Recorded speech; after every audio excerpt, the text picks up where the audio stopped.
Then Pilate entered the headquarters again, summoned Jesus, and asked him, "Are you the king of the Jews?" Jesus answered, "Do you ask this on your own, or did others tell you about me?" Pilate replied, "I am not a Jew, am I? Your own nation and the chief priests have handed you over to me. What have you done?" Jesus answered, "My kingdom is not from this world. If my kingdom were from this world, my followers would be fighting to keep me from being handed over to the Jews. But as it is, my kingdom is not from here." Pilate asked him, "So you are a king?" Jesus answered, "You say that I am a king. For this I was born, and for this I came into the world, to testify to the truth. Everyone who belongs to the truth listens to my voice."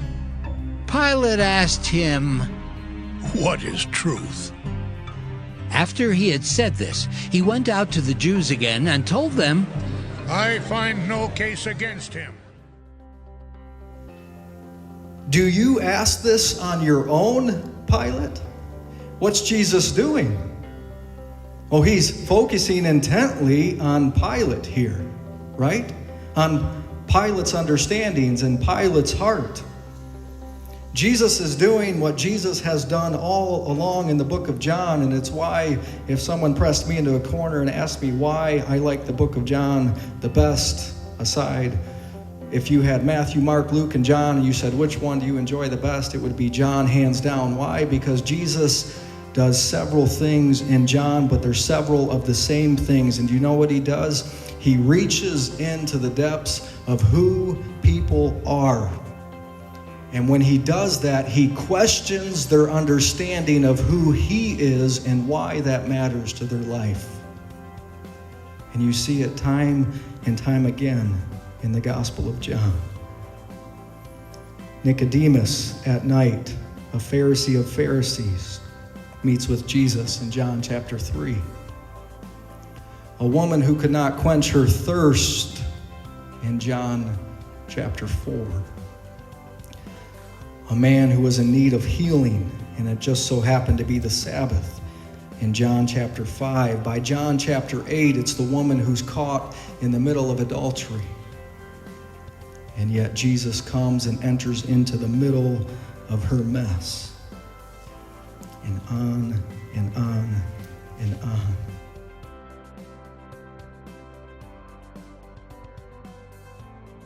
We are getting close to finishing up the Gospel of John.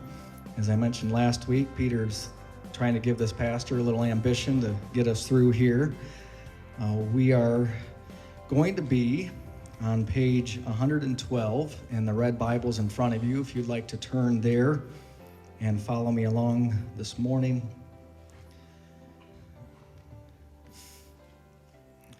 Now, I was going to mention I'd like to dive right into it this morning, and Pastor Jeff already gave me the visual of the Speedo, and so I'm trying to dislodge that out of my mind.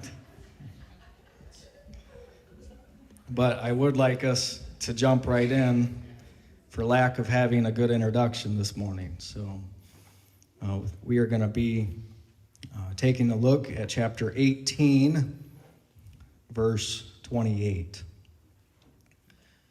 Then they took Jesus from Caiaphas to Pilate's headquarters. Who is the they? Why, it's Jesus' own people. It's the Jewish people. We're told it was early in the morning, and they themselves, the Jewish people, could not enter the headquarters so as to avoid being defiled and not being able to eat the Passover. And for those unaware, this, of course, is another one of the legalistic laws or rules placed upon top of God's own rules, in which it forbid them being able to enter Pilate's headquarters. Why? Because if a Jew were to enter a non-Jewish home or even a place of business in our language today, why, they would be forced into 7 days of quarantine.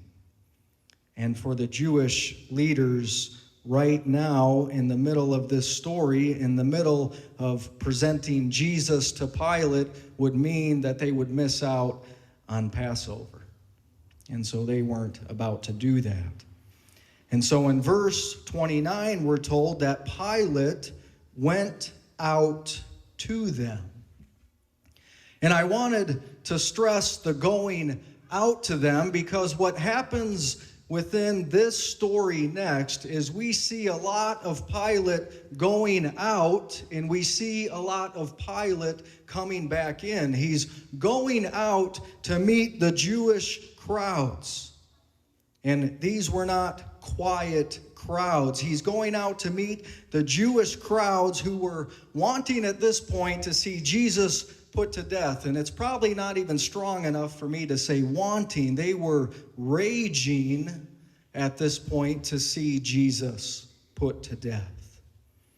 And so Jesus goes out, or Pilate, goes out to these crowds time and time again.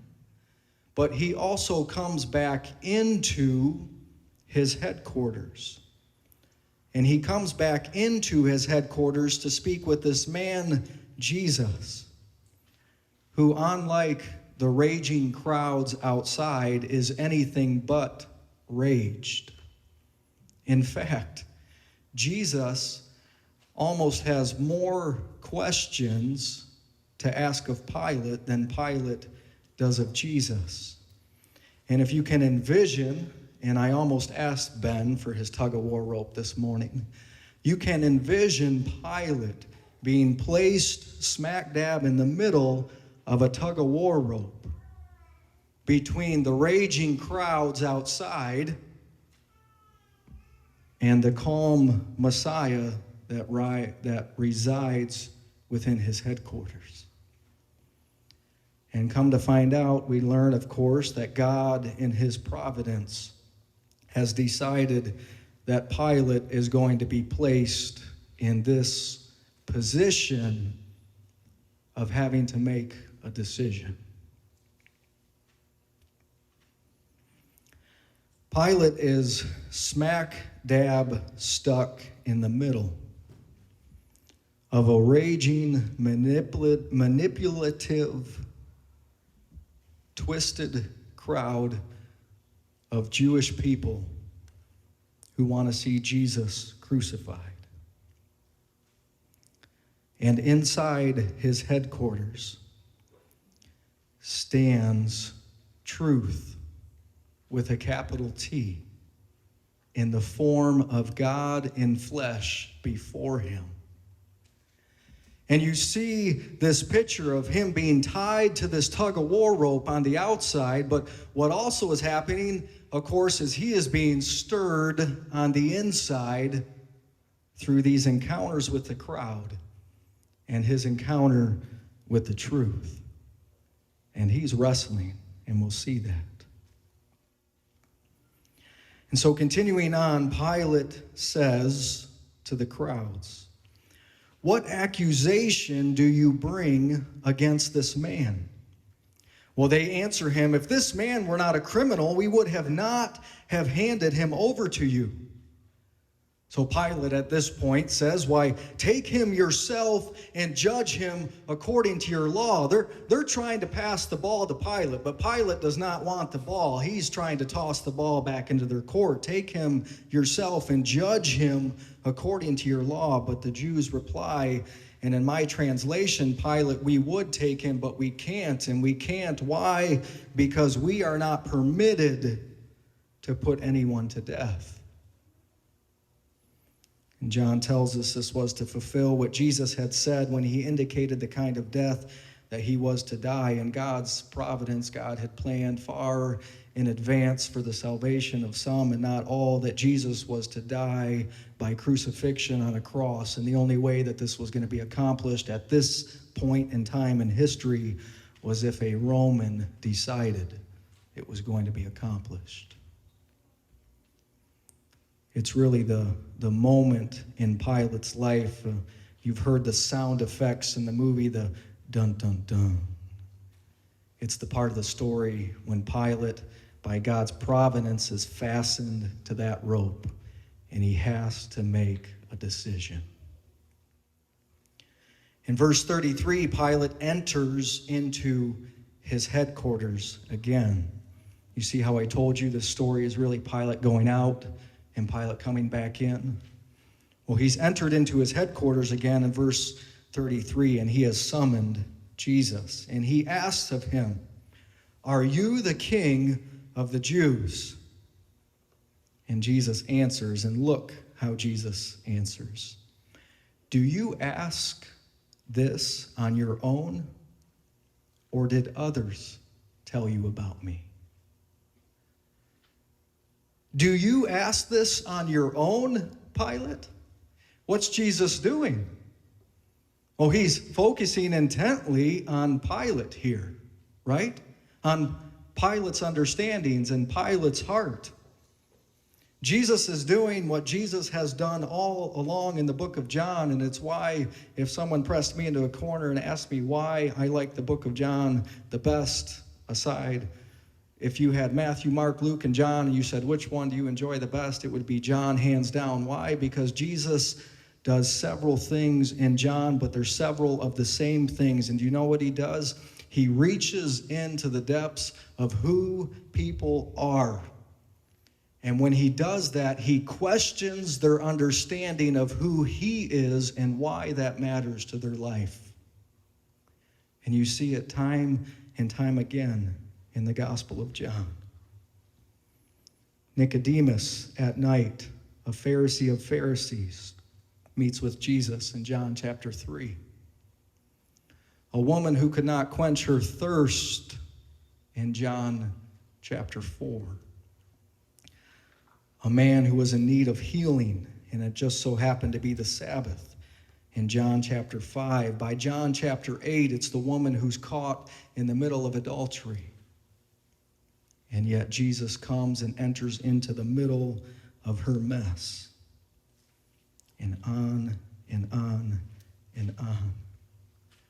And we see in the Gospel of John that the God that we have decided to surrender our lives to was first and foremost the God that first came to surrender his time and his energy and his patience and his understanding and ultimately his life to us first.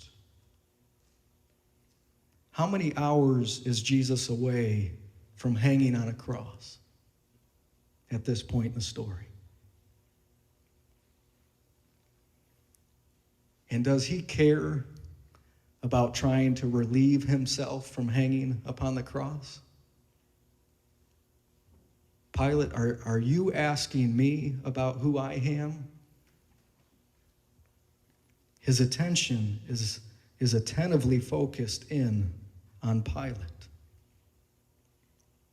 Time and time again, God meets us where? He meets us right where we need him to meet us the most. And probably if some of us were honest this morning,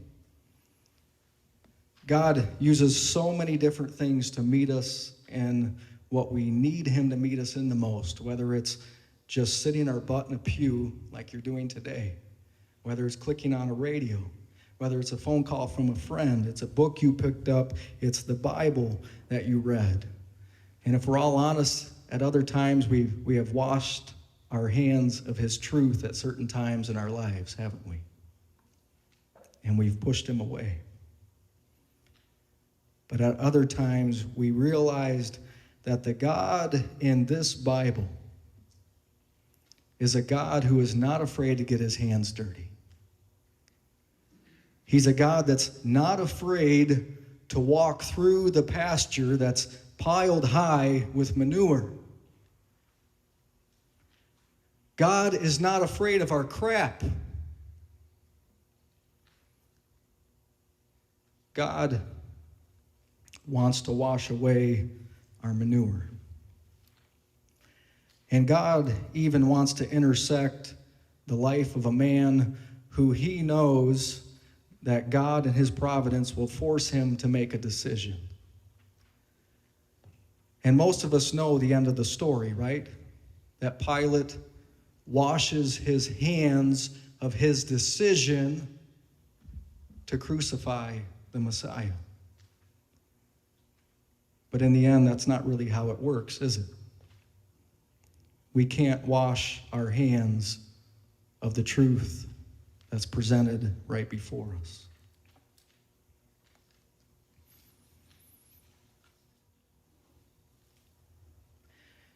This book, the Bible, some people claim, well, what is so different about it? It's because it's alive. It's because it introduces us to a living God who desires to speak real truth, capital T, into our life. And do you want to know what happens when real truth intersects your life? It positions itself right in front of you, like Jesus is positioned in front of Pilate. And you are forced to step this way, or you are forced to step this way. You are forced to wash your hands of it, like Pilate does, or you are forced to accept it.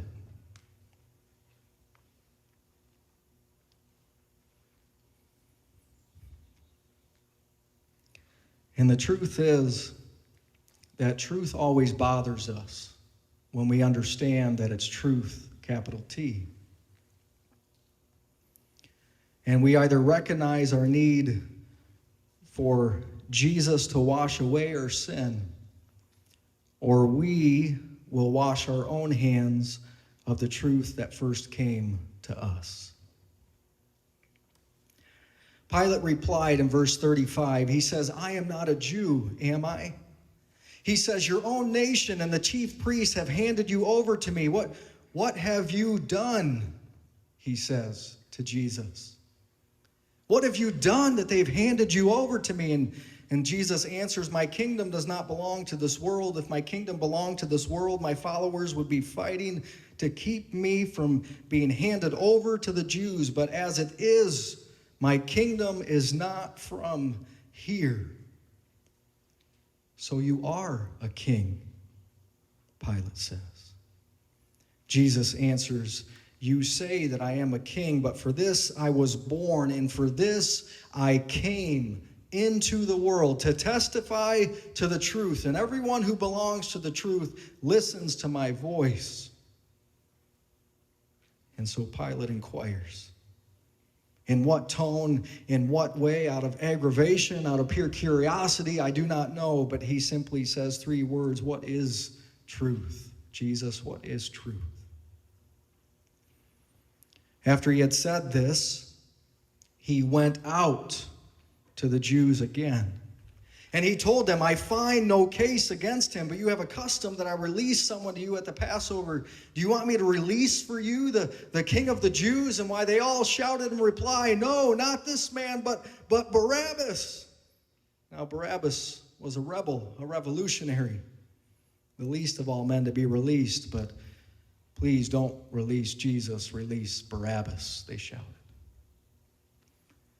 So Pilate took Jesus in verse 19, and he had him flogged.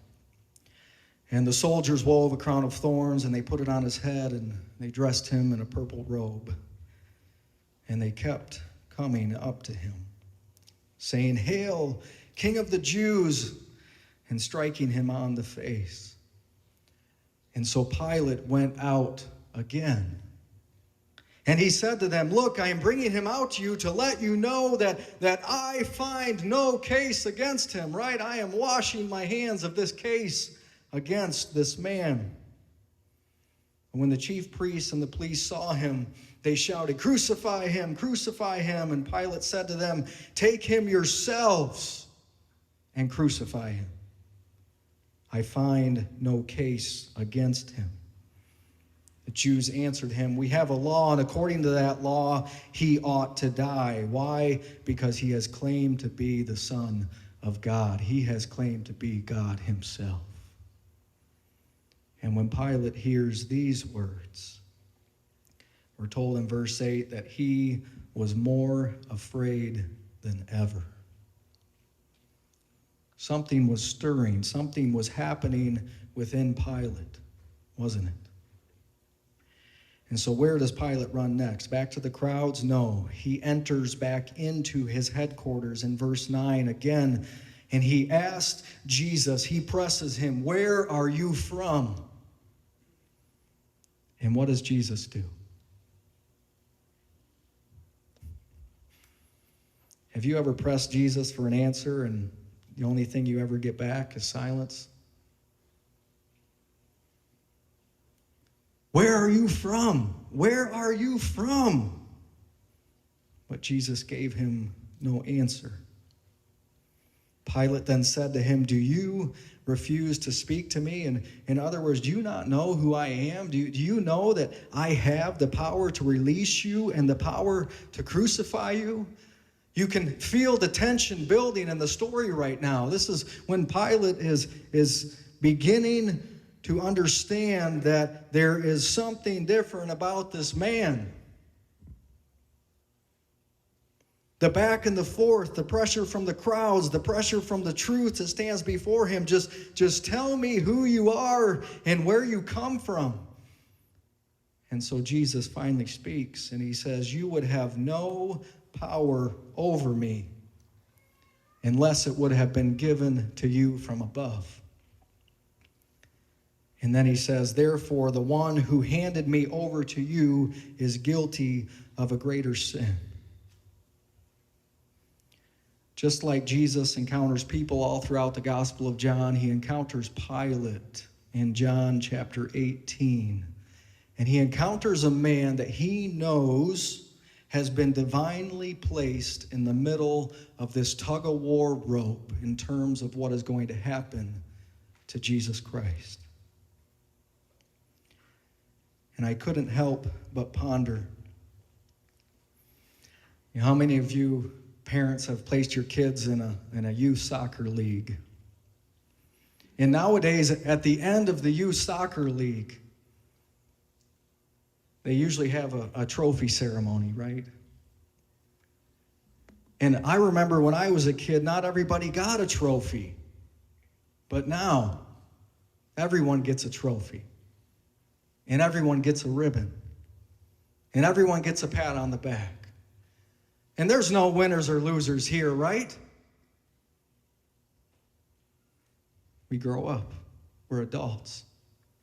We understand there's winners, there's losers, that decisions have consequences, that we come to a fork in the road, and as much as we want to split the fork in the road, we can't. We have to go here or we have to go here. Pilate has to go here or Pilate has to go here. And Jesus knows that.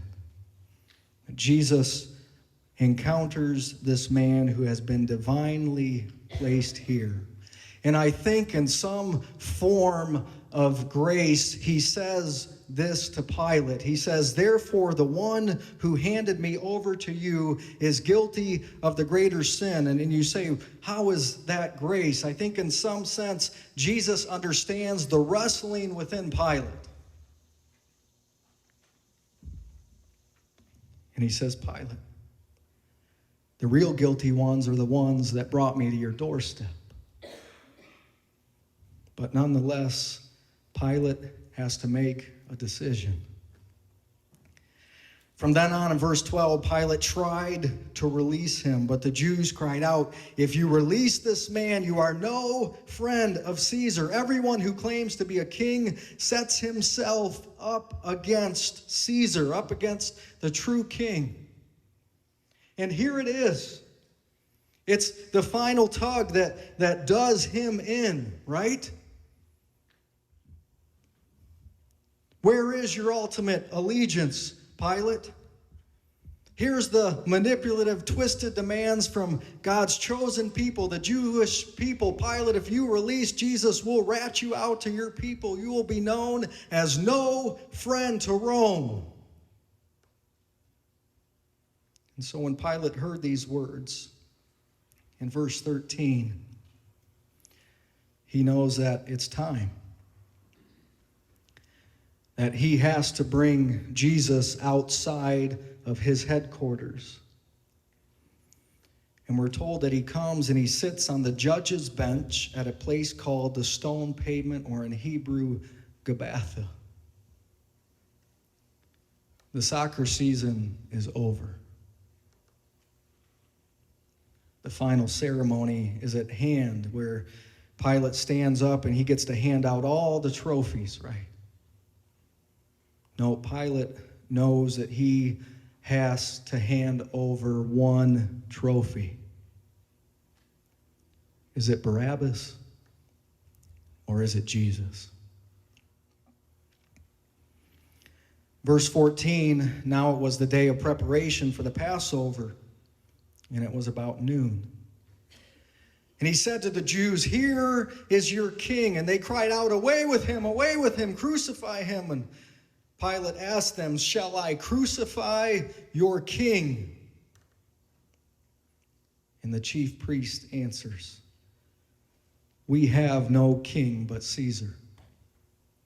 We have no king but Caesar. Why, this is the final knife in the back to Jesus. More like it's the knife in the chest. For in the beginning of the Gospel of John, John tells us that Jesus would come to his own people. And what would his own people do? His own people would not receive him. We have no king but Caesar. So in verse 16, Pilate hands Jesus over to Jesus' own people to be crucified.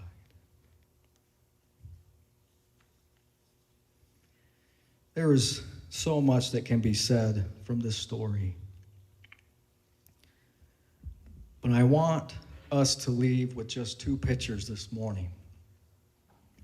Not Pastor Jeff in a Speedo, okay? But the first picture I want you to leave with this morning. How soon is Jesus about to hang on the cross?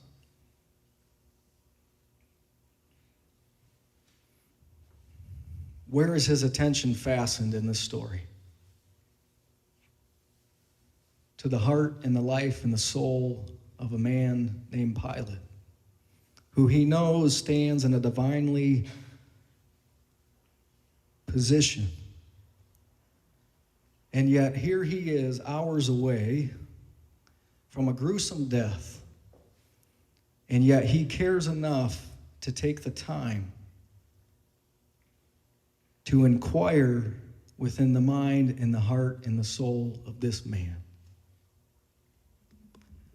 If there is even a shadow of a doubt in your mind, if you have ever questioned whether or not the God that is revealed to us through this Bible even remotely cares for your life, I pray that it is completely diminished by the reality that hours away from his death, he cares only about revealing truth to this man. And he cares utterly to do the same to us in our lives. And like I said in the beginning, Jesus is not afraid to get his hands dirty, and some of you can testify this morning that he has met you when you thought you couldn't get any dirtier in life. Just like Pastor Jeff's friend in the midst of an addiction. I'm thankful that Jesus is not afraid of my manure. I'm thankful that he's not afraid to walk in the pile of manure that I created. And this morning, he's not afraid to come beside a man named Pilate. John does not record this part of the story of Jesus' encounter with Pilate. Matthew does. And we're told in Matthew chapter 27 that Pilate stands before the crowd of people that day.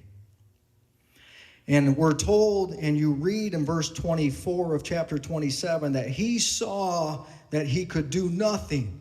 Pilate felt that he could do nothing in these moments. Why? Because a riot was beginning. And so he took some of the water and he washed his hands before the crowd of people that day. And he said, I am innocent of this man's blood.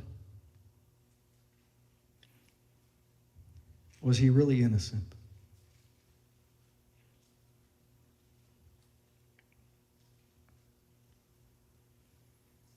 The second picture I want you to see is that picture of my hand in the bowl of Pilate before the crowd of people, taking some water and washing his hands of the verdict that just came out of his mouth. Have you ever wondered what happened to some of these people in the Bible? I do all the time. What happened to Pilate after his encounter with Jesus? What happened in the moments when Jesus was crucified on the cross? Did it all come flooding back to him? Did the reality of what just took place, did he fall on his knees in realization of what he had just done? Did he come later on to realize that God had placed him here? Did the words that Jesus said to him, that Pilate, listen, the greater guilt is from those who brought me to you, not the decision that you had to make, but nonetheless, he had to make a decision. Did he carry that decision the rest of his life? I do not know. But I will tell you that one day we will all stand before Jesus with some water. And we will either wash our own hands and declare our own selves innocent of the precious blood that he spilt for us. Or we will stand before Jesus and we will hold out our hands and we will say, thank you, thank you, thank you, thank you, thank you, thank you 1,000,000 times, because he met me in my manure and he washed my hands again and he forgave my sin and he prepared a place for me and he welcomed me there and he did away with my sin entirely.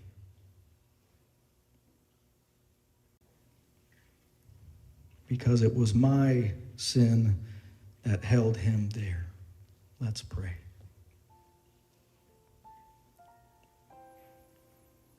I want to pray the prayer of this song. How deep the Father's love for us, how vast beyond all measure, that he should give his only Son to make a wretch his treasure. How great the pain of searing loss, the Father turns his face away, as wounds which mar the chosen one bring many sons to glory. Behold, the man upon a cross, my sin upon his shoulders. Ashamed, I hear my mocking voice call out among the scoffers. For it was my sin that held him there until it was accomplished. His dying breath has brought me life. I know that it is finished. I will not boast in anything, no gifts, no power, no wisdom, but I will boast in Jesus Christ, his death and resurrection. Why should I gain from his reward? I cannot give an answer, but this I know with all my heart, his wounds have paid my ransom. Amen. I don't think the God we serve is a God that presents truth to us once, and when we decide to turn our back on him, he decides to turn our back on us. And I don't believe that because of John chapter 21, when Jesus comes back again to Peter. And I don't believe that because how many times in my own life have I turned my back on him only to realize that he has chased after me again and again and again. He's driven me back to his word. This morning, and Pastor Jeff can understand, when you get the privilege of standing up in front of people and declaring truth, and sometimes you just feel like you're this small standing in front of people. It's one of those Sundays where you can feel this small. But my prayer this morning is that when I'm confronted with truth, that I'm just not going to wash my hands of it.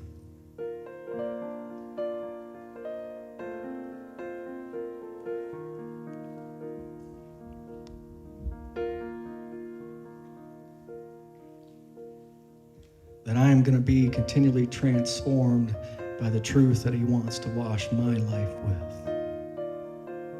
And we can search for that life everywhere else. But that life is only found in Jesus Christ and Jesus Christ alone.